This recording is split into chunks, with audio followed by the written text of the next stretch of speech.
You know what time it is. Time to hang out with Mr. Coop. With Mr. Cooper. With Mr. Cooper. With Mr. Cooper. Get the latest scoop. From Mr. Cooper. From Mr. Cooper. From Mr. Cooper. Hang with Mr. Coop. With Mr. Cooper. With Mr. Cooper. With Mr. Cooper. Get the latest scoop. From Mr. Cooper. From Mr. Cooper. Yeah.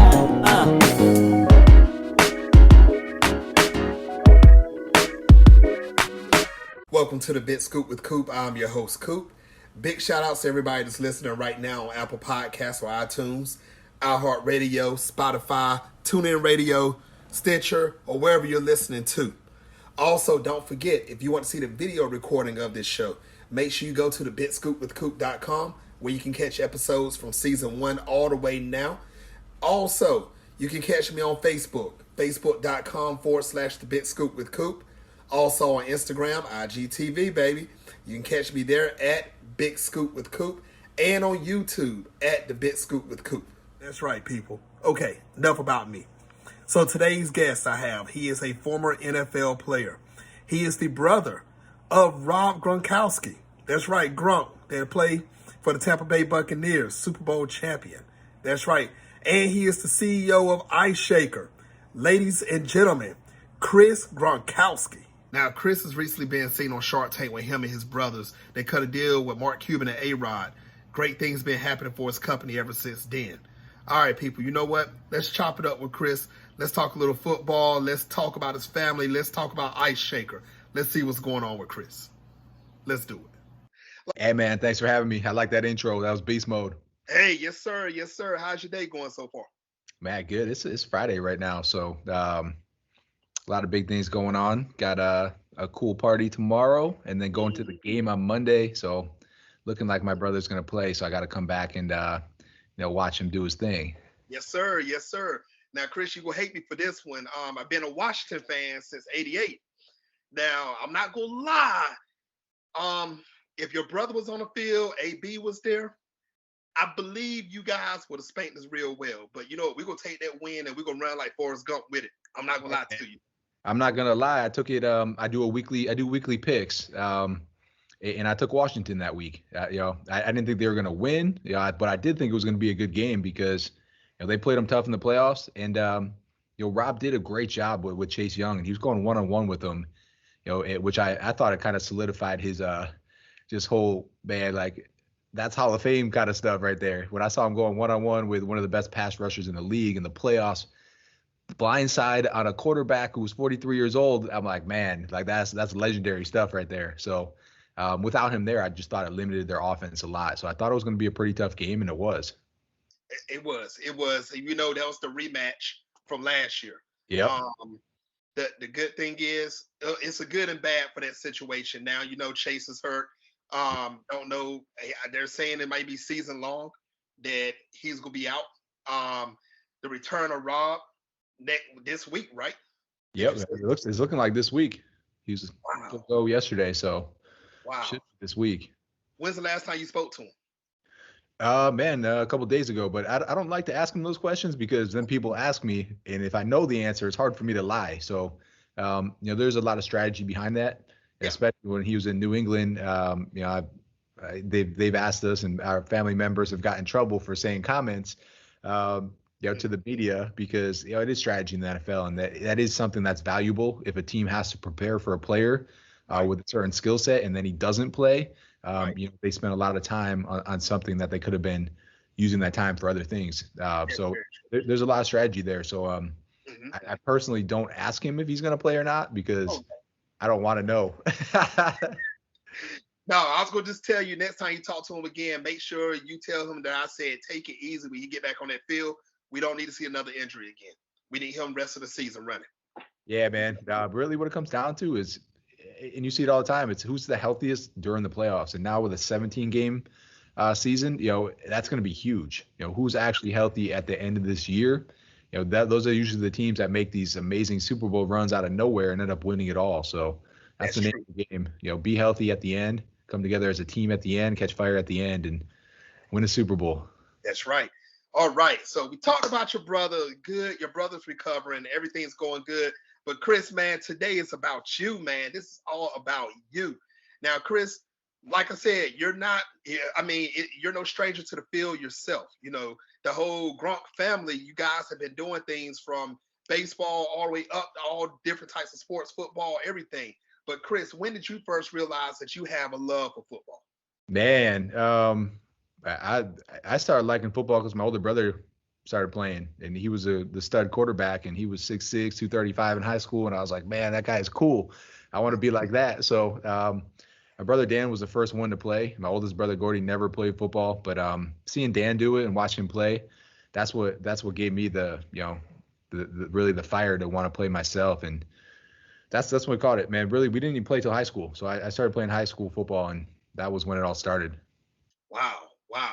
Now, you know what? I tell people a lot of times, whenever you have a love for doing something and you see it at a young age, it's going to stick inside of you. And look what happened. It stuck inside of you. I mean, you took it all the way to the top. You did your thing. Now, I see that, you know, your brother, he did his thing.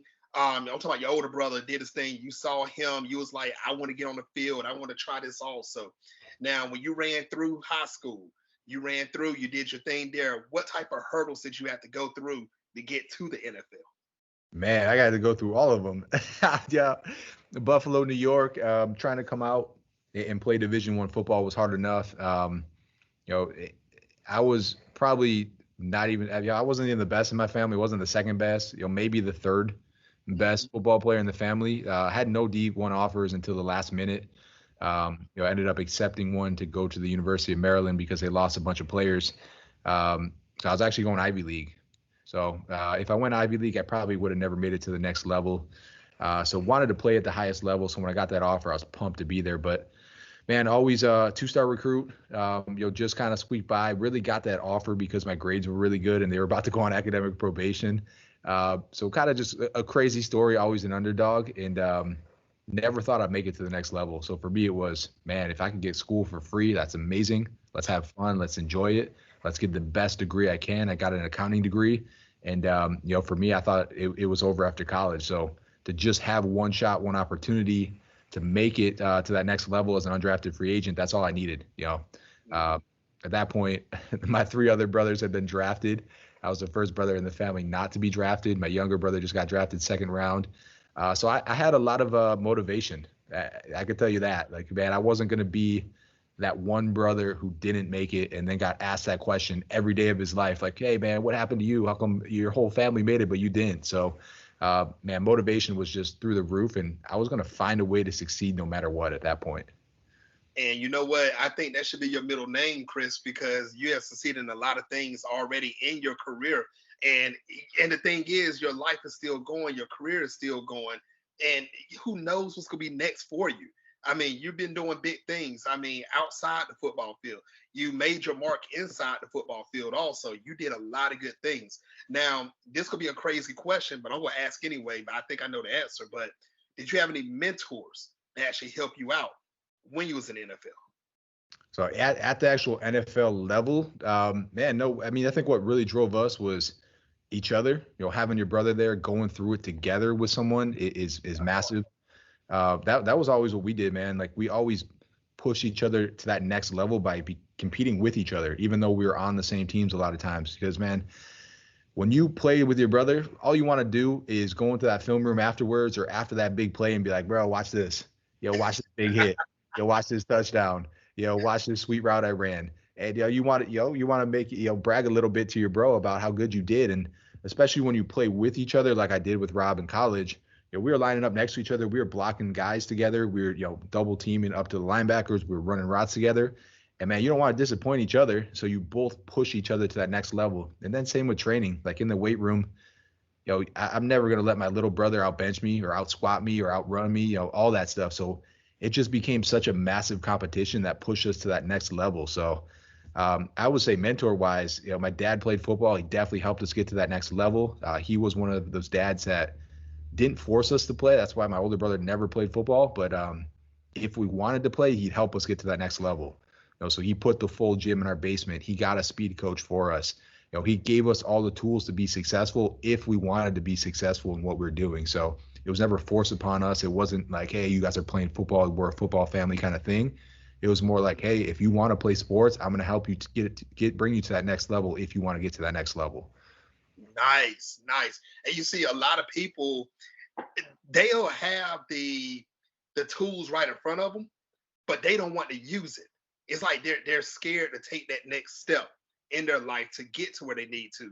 And it's right there in front of them. And I'm proud of you and your brothers, because all of y'all took the tools that was needed and you guys ran with it. You know what? Ran is an understatement. You guys speared through it. You guys flew through it. That's what y'all did.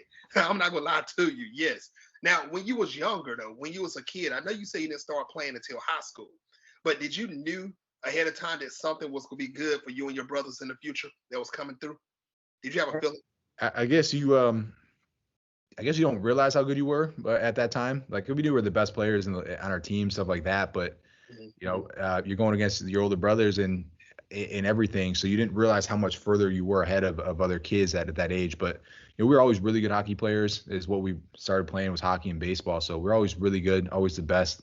At our age groups for those teams that we grew up playing. But again, man, for me at least, I never thought I would go NFL. I thought my brother Dan was just an absolute monster. 6'6", 235, playing quarterback. I was like, man, he has a good chance to go to D1 college.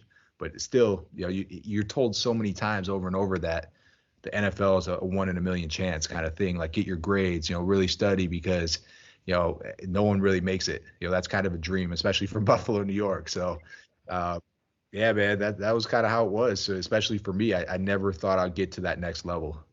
Wow. Ladies and gentlemen that's watching worldwide right now, if you have not seen the Gronkowski family play, 1, you've been living on the rock. 2, you don't watch sports.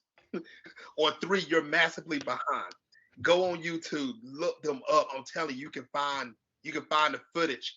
This family is a beast. And I'm telling you, the Gronk name goes strong off and on the football field. You better make sure you keep up with the Gronk family. Make sure you keep up with them. Now, you talked about competition a while ago. You saying y'all lining up together, y'all train together.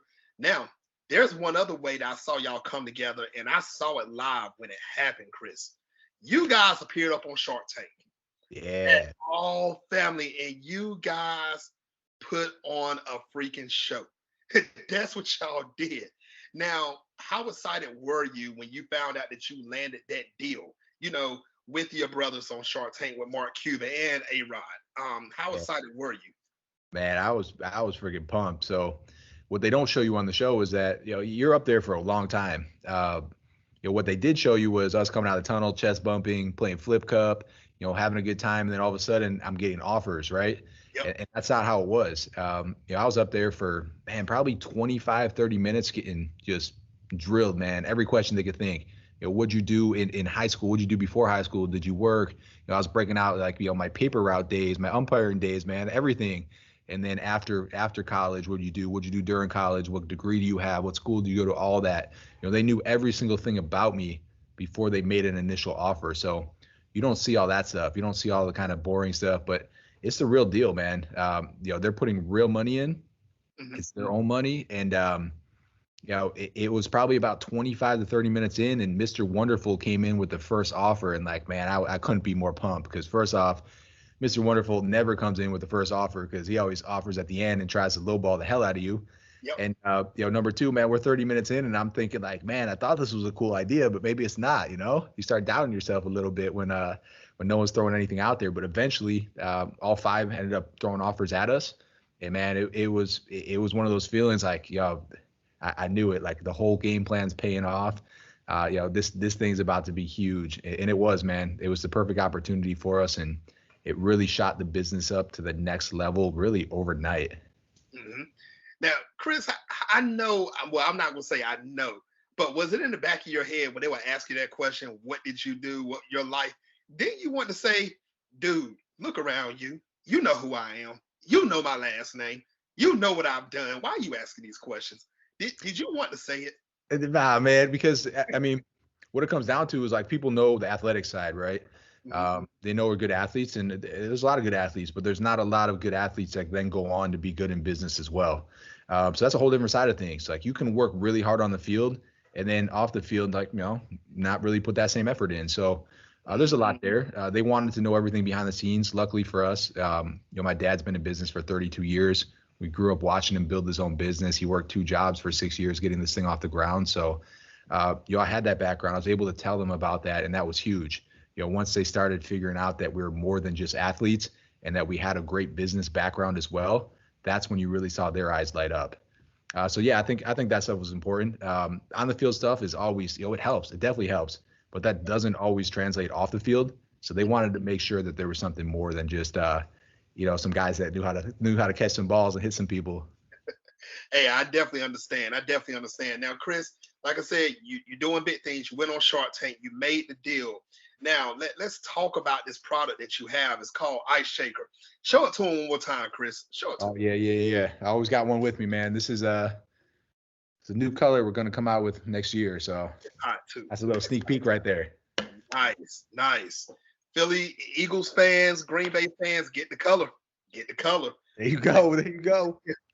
Now, Chris, man, how did this actually come to part? How did you think about Ice Shaker and form it from your mind to actually a household name?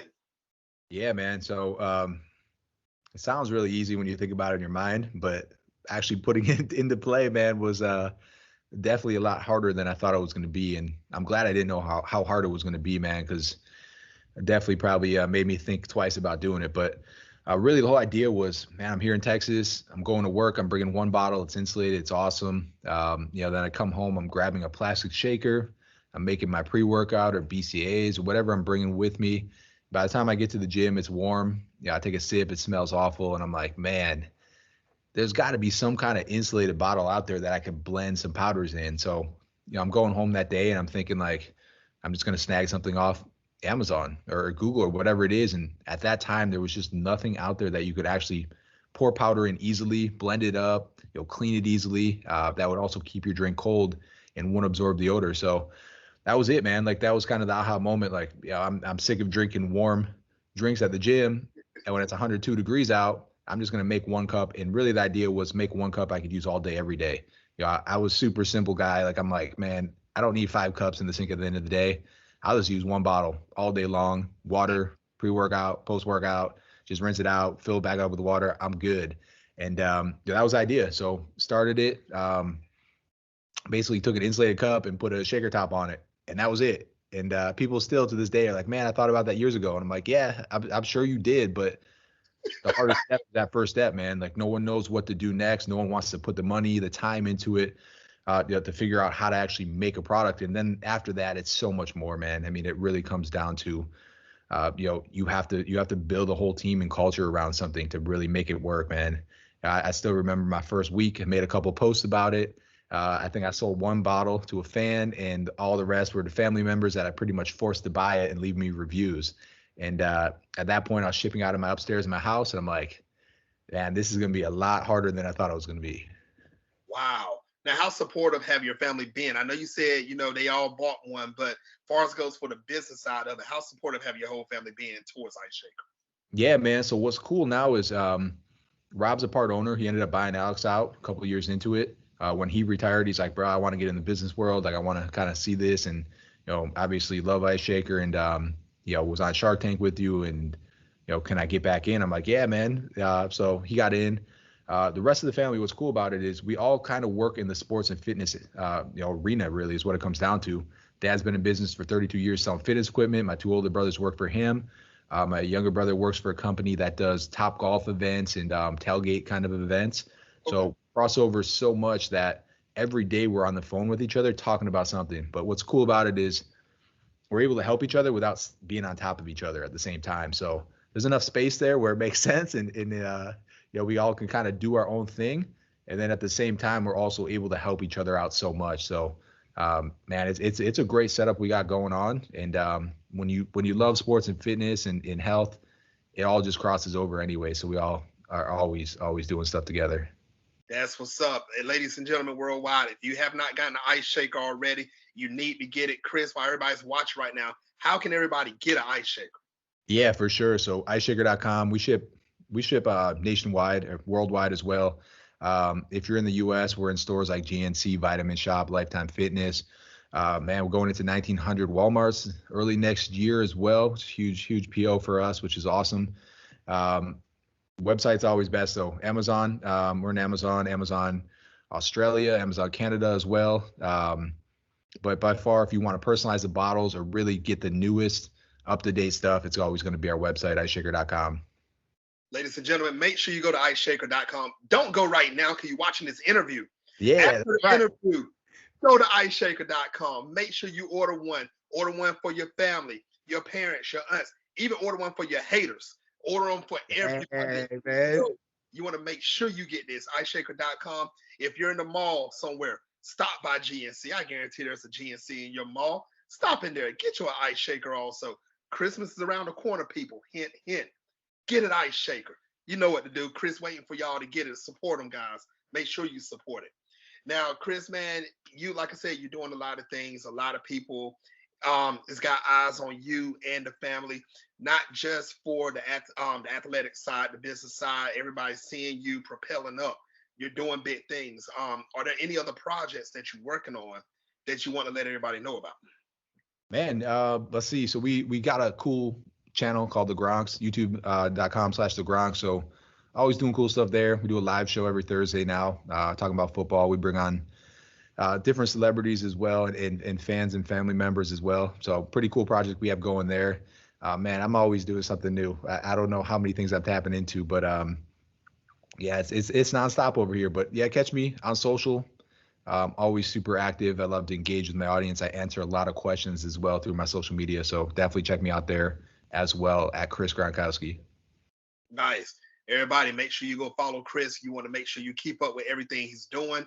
Like I said, you never know when another color for the ice shaker come out. I'm hoping I will see me a burgundy and gold one representing Washington, Chris. Man. I'm waiting for my ice shaker, man. Let me get the colors, man. Let me get the colors. Seriously. But you're doing big things, Chris. I want to say thank you, man. Make sure you follow on social media. Now, Chris, like I said, you're doing great things. Is there any advice that you'll give any male or female that, wants to go into business and be just as successful as you and your family? Yeah, man, I've learned way too much now. I wish I knew all this back when I first started. But first thing I would say, and why I started and why I think I was successful was, just find something that you're super passionate about, and then, find a way to, kind of start a side hustle doing it. And that's what I did. So I love sports. I love fitness. I was working out twice a day. And so to me, it was, man, how can I get into the gym and, kind of call it work? For me, that ended up being a shaker bottle. So it started super simple, small side hustle, affordable side hustle that I could handle. I was shipping out of my own house upstairs here. I was doing it all myself after hours. I was answering the emails, all that stuff. Built out a website for cheap, and I just kept grinding, until it came to a point where I realized that I could support myself doing it. And then at that point, I went all in. So that's kind of my advice for someone who's trying to be an entrepreneur. It's like, hey, everyone thinks they have a really good idea. You don't really know if it is until you start it. Right. But if you absolutely love it enough and you're passionate about it, other people are going to be passionate about that too. It doesn't matter how stupid it is or sounds. If you're passionate about it, there's going to be a huge group of other people that are too. And there's some way, in some form, that you'll be able to make a living off of it. I mean, just watch Shark Tank and you'll see so many people that go on there and you're like, man, this is the stupidest idea. And then they tell you their sales and you're like, wow, I never thought of it like that. And my favorite example is, the one guy, this one always sticks in my mind. I always talk about it for some reason, but he loves cats. And so he wants to have a drink with his cat, but cats can't drink alcohol. So he creates a drink that his cats can drink with him. And I watched this show and I'm like, man, this guy, he obviously loves cats, maybe a little too much, but, he loves them enough to make a drink for him. And I'm sitting there like, how many other people are that passionate about cats? So then he says his sales, and this guy sold millions.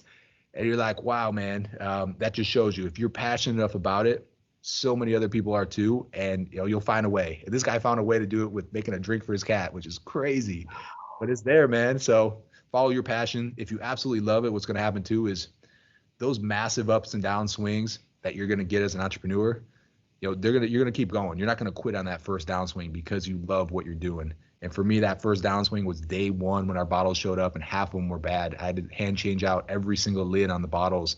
and that was 10,000 bottles, and it took months to do it. Ooh. And I was super passionate about it. I didn't need the money. I was good. I just loved what I was doing, man, and that's why I kept going. Nice. That's determination right there. Chris, man, I want to say thank you again. Everybody that's watching right now, if you're trying to become an entrepreneur, make sure you take down these gems that Chris just did. You want to make sure you get into what you need to do. Now, Chris, I do have one more unexpected question I do need to ask you real quick. Do you miss the field? Man, so I would say the first year you do. But what you immediately notice is a lot of stress relief once it ends, man. At least for me, I was a bubble player. So any day I could get cut. If I got cut, I didn't get a paycheck that week, I might never play again. So it was super stressful for me. And I think a lot of guys as well. But if you miss a practice or you come 1 minute late to a practice, you're either cut or it's $1,000 fine. If you come in and you're 1 pound overweight, you get charged $500 per pound per day that you're overweight. Everything you do is watched and recorded and then broken down. And you do something wrong, every single person knows it, is watching it. So, man, the stress levels are insane. People think you're just playing a game. At that point, once you get to the NFL, it's a job, and just like any other job, it becomes something that you better perform and you better do it to the best of your abilities or you're gone. So, man, it was something that you'll always miss. And what you miss the most, I think, is more of that locker room feel, like being there with the boys, like everyone's there to win a game, one goal, one mission. You're in the locker room together. You're having a good time. Those are the things you remember forever, man. The stress, though, and like the actual, man, like not sleeping, grinding my teeth every single night, worrying about one little play or one little assignment that, I didn't do perfect. That stuff you don't miss, that's for sure. I feel you. Now, Chris, this is the last segment of the show, and it's called Take the Floor. Now, you have up to 2 minutes to say whatever you want. No questions asked. Hey, Gronk, take the floor. Dang, man. Yeah, I think I hit it pretty good on before about passion, but I'll say one more thing kind of on those lines that I've learned over the years of being an entrepreneur. And I would say it really took me about 4 years to really figure out how to actually run a business the right way. And what was so shocking about it was the fact that it was all about just teamwork. I grew up and I played all these amazing sports and all these amazing organizations. And it took me 4 years to really learn how to translate that into business. But when the pandemic hit, I really sat back and I said, wow, man, what's separating us from these massive companies like a Yeti or the Hydro Flask or whatever it was? And really it came down to the people. It wasn't the product. The product's good. It's really about the team. And that's really what separates it is, how good is your team?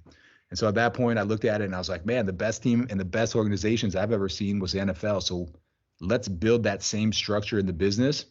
And I sat down and did that. I really considered myself the head coach at that point. I then made, everyone else assistant coaches. We had players, and the whole goal was, just that same locker room feel. Everyone knows exactly what to do and everyone knows exactly how to win. So we went into 2021 with this new game plan, with this new structure, and everything changed for us, man. So we're having the best year we ever had. We'll 3X our profit this year with Ice Shaker, and that locker room feeling is back. So my advice for anyone out there that's running a business or, trying to get that kind of locker room feel, just look at it the same way as an NFL team and try to put that structure in play, and everyone then feels a part of it and everyone knows how to win. And things change really quickly. So that's my 2 minutes for today. I appreciate you having me on the show today, and I hope I brought some value to the listeners. Of course you did. Everybody, once again, make sure you go to iceshaker.com, get your Ice Shaker. Make sure you follow Chris on social media. Check out the Gronks on YouTube. You got to make sure you catch that out. Make sure you catch him everywhere he's going. And ladies and gentlemen, of course, my next guest is... I never announce my next guest. You'll never know. You got to make sure you find out and follow and watch out for it. All right, people, follow Chris. Keep up with the family. Big shout out to the whole Gronk family, Chris. Until next time on the Big Scoop with Coop.